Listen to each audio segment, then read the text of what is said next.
हाय, आजचा हा vlog हेअरकटचा vlog आहे. म्हणजे जो ठरवला नव्हता, पण छोटे छोटे जे शूट केलं त्यातनं केलेला हा व्लॉग आहे. त्यामुळे तो अतिशय छोटा आहे आणि खूप एक्सायटेड होते मी हेअरकटसाठी, कारण खूप वर्षांनी जवळपास आयुष्यात मोठे केस झाल्यानंतर पहिल्यांदाच मी हेअरकट करत होते. मला सांग कलरचं काय करायचं, मला थोडा चेंज करायचा आणि खरं तर मला लेअर्स पाहिजे होते, लेअर कट करायचं होतं. माझी लेअरिंग नाही आहे माझी. ठीक आहे, लेअर कट तर आपण करू, लेंथला मेंटेन होईल. शेडिंग थोडं आपण चेंज केलं तर चांगलं होईल, ब्राऊन टिंट मध्ये. म्हणजे खूप नको करूस, कारण नॅचरल ब्राऊन आयुष्यात कधी बदललं. आता फुल हा डार्क ब्राऊन आहे, तेव्हा आपण थोडं लाईट ब्राऊन मध्ये जाऊ शकतो. मोहगनी टिंट म्हणजे जे नॉर्मल नॅचरल वाटेल. हेअरकट करायचा ठरल्यानंतर पहिल्यांदा वॉश करण्यात आले हेअर आणि मग कीर्तीने छान हेअरकट केला. ती कॉन्फिडंट होती, त्यामुळे मलाही जरा धीर वाटायला लागला. मग माझा मूळचा डार्क ब्राऊन हा रंग काढून लाईट ब्राऊन ही शेड रंगाची फायनल झाली आणि तसा कलर करण्यात आला.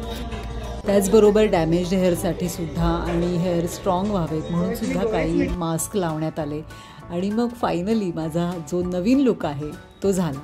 पण ह्या सगळ्याची मला खूप गंमत आली, कारण खूप वर्षांनी मी हे सगळं करत होते, अगदीच पॅम्परिंग केल्यासारखं. आणि नंतर तर फारच छान वाटलं, कारण नंतर माझा लुकच चेंज झाला होता. हे सॅलॉन 1 जे आहे ते ठाण्याला आहे. जर तुम्हाला जायचं असेल तर मी ॲड्रेस नक्की देते, शक्य असेल तर नक्की व्हिजिट करा.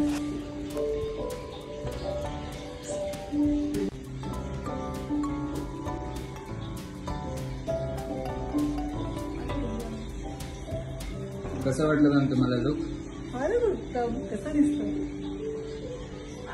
हाय, आज मी सॅलॉन मधला आले होते आणि तुम्ही बघताच आहात मी कशी दिसते ते.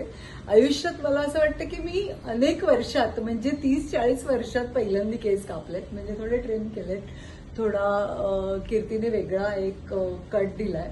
आणि सगळ्यात महत्वाचं म्हणजे कलर. जनरली मी टचअप करत राहते एकावर एक, पण आता ते खूप असे नॅचरल, माझे जसे ब्राऊन कलरचे केस होते रादर, तसे आता झालेत. आणि शीतल पाटील यांचं हे सॅलॉन आहे आणि मला खरंच खूप छान एक्सपिरियन्स झाला. सगळ्यात महत्वाचं म्हणजे इथला स्टाफ इतकं छान आणि प्रेमाने ट्रीट करतात. मला खरंच थँक्यू सो मच तुम्हाला सगळ्यांना, कारण मला खरंच खूप छान वाटलं. आणि असं वाटलं नाही की मी तुम्हाला सगळ्यांना पहिल्यांदा भेटते. तुम्ही इतकं छान ट्रीट केलं आणि डेफिनेटली क्वालिटी वर्क आहे. सो आता मी परमनंट आहे इथे. थँक्यू. तर असा होता हा छोटूसा व्लॉग. तर भेटत राहूया. तोपर्यंत stay fit, stay healthy, be happy and be consistent. Bye.